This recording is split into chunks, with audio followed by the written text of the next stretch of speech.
we got cut off. So if you didn't see part 1 of this reading, you're going to go right back. It's going to say quick twin flame part 1. That's why I put the same thumbnail on there. See these messages? I'm doing twin flame ones. It's always giving me problems, but okay. So what I was talking about is how the tower is sudden change. So what we were talking about is there's going to be a communication about a commitment to a tribe. And your twin is going through a dark night of the soul, doing shadow work. And they thought, you know, if this person's kind of middle-aged or whatever is what I was talking about, they probably thought it was like a midlife crisis, but actually it's a spiritual activation or a spiritual awakening, which they got the message. They understand that now. And that's bringing a lot of destruction, which in the traditional tarot, got a shadow here. In the traditional tarot, this would be the Tower. Sudden, shocking. I mean, this is a twister, right? Like ripping everything up. But the good news is the Tower comes in when we're being really stuck, or we're not changing. Like we got the message. We got the message that like your twin, you know, and only take this if this message resonates with you or whatever. But a tower only comes in when you're going through, and you got the message that you heard the call, you knew what was up, but you're not, like, you know, but you're not doing anything. You're like complicit. You're like stuck. You're not even like in an attitude of being stubborn because you got the message, but you're like not taking 3D actions. You're not facing, because that goes back to this, right? You're not facing, you're not doing the shadow work, but you're doing it now. This person, your twin, is doing it now, but that is bringing a lot of destruction. And I just intuitively feel like that's because they had made a commitment to some type of tribe, and this tribe was part of their identity. And so when this happened, I mean, they really, I think that's what I'm intuitively feeling. This person might be middle-aged, so they thought it was like a midlife crisis.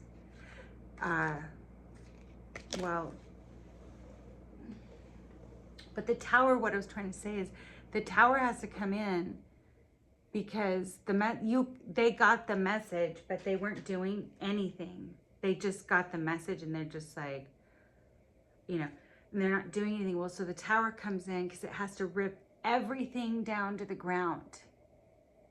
Like in the traditional tarot, there's like people falling from the they're like, you know, like but that's okay because it was built on sand. It was a house of cards. It was a house of cards, this and everything.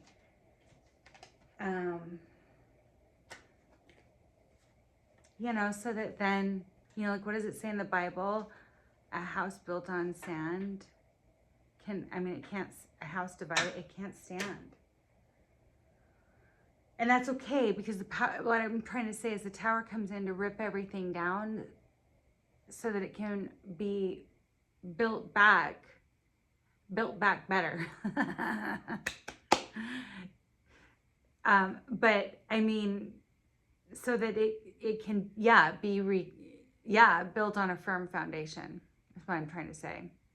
That's why it comes in. Okay. Yeah, because there's something that needs to be released. Just let it go, right? Whatever that is, you gotta let it go. Because, thank you, Holy Spirit. because someone needed to release a karmic partner. Yeah. Oh my goodness sakes. Yeah, you were abandoned.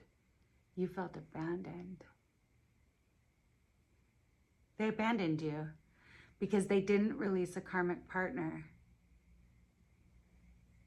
You were abandoned. Well, your twin, that might be that communication we saw first out. Your twin wants to come make a compromise. But what kind of, you know, they were in their pride and ego, peacocking around. I'm not going to do anything. Yeah, so what? You're my twin flame. I'm not doing anything. I don't know why it just through my head. I'm married, or I have this, or you know.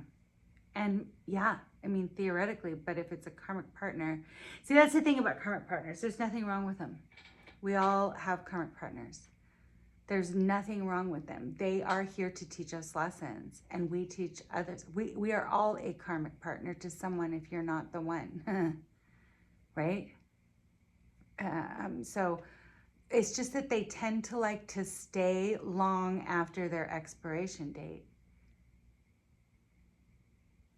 You know, but like we've seen with the tower, if, you know, the Most High will have his say. I mean, you can fuss around if you want to, but then things are going to get, because he's going to whisper, he's going to tell you softly, he's going to say it, he's going to say it louder, he's going to say it louder, he's going to say it, he's going to be shouting, and if you're not going to listen, well, don't go fussing around. Yeah, see, they were in their pride and ego, and this in the traditional tarot is the devil. So this doesn't surprise me. Pride comes before the fall. I'm preaching. Pride comes before the fall. Yeah, and that left you in a lot of grief. Well, even your person, though, the tower, the dark night of the soul, the shadow work, I mean, really, that's unfortunate. Well, it's part, not... People glamorize the twin flame journey so much, but really it's your spiritual awakening. It's your spiritual journey, and there's a lot of grief. Because it has to come out, that shadow work, to heal your wounds, learn your lessons, and...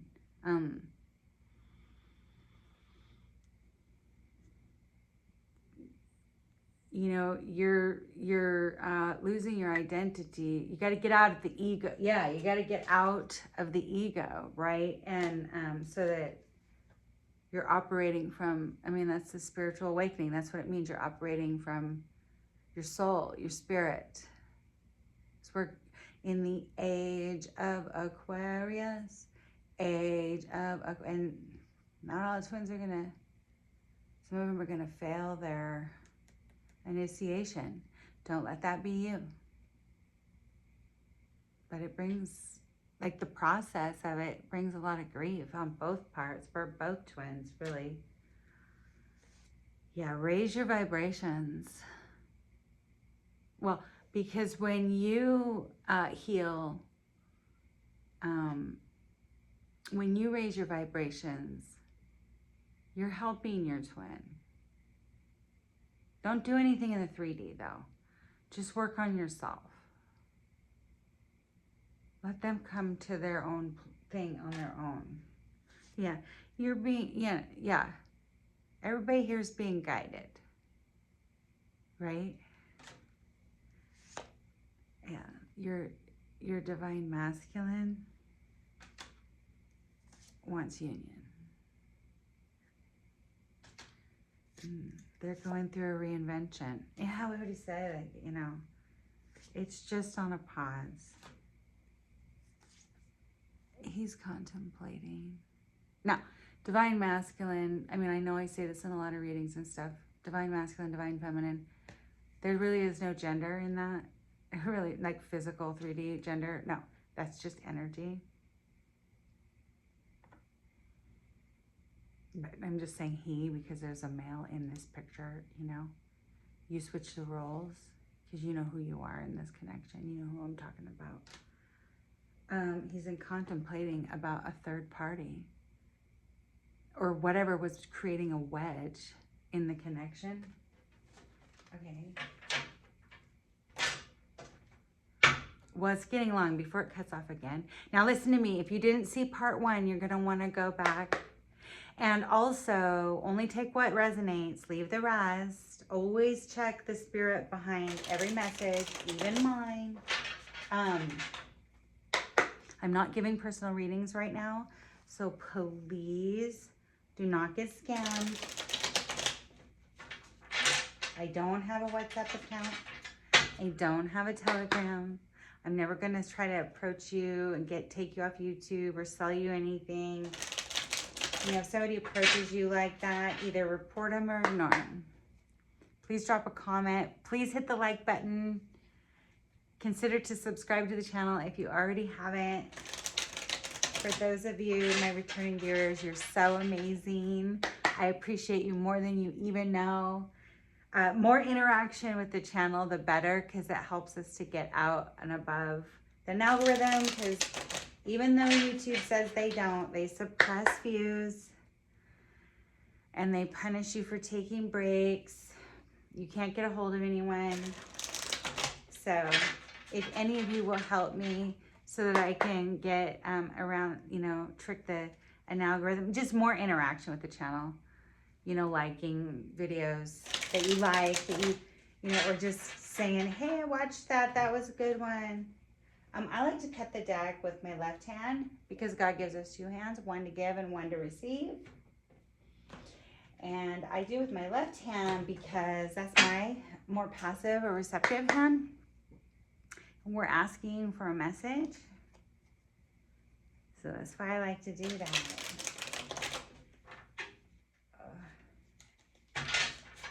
Okay, one last message. Holy Spirit, let's close this reading out. Oh, yeah. Yeah. I mean, it goes along with what I was just saying. There's your twins had a realization.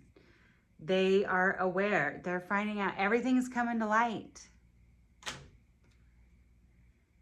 And they're going to be wanting to bring you some receipts. Maybe they want some proof. Like, am I crazy here, or is this what I think it is, or, you know, am I delusional, you know, or they want to bring you receipts like, hey, you know, I want to, yeah, something to do with money, surviving in the daily hustle. Maybe that's what that third party was, like just being so caught up in survival. Or maybe they didn't think they had the money to get out of whatever situation they were in or whatever. Whatever, who knows? It has something to do with money. And these divine masculines, I mean, like most of you already know that, whether that's in a male or a female meat suit,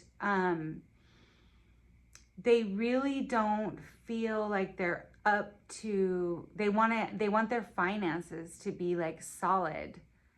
That's how they feel confident, and it's really unfortunate because that's not really what this type of journey is about at all. But they can't, because it's part of their identity, especially if it's divine masculine.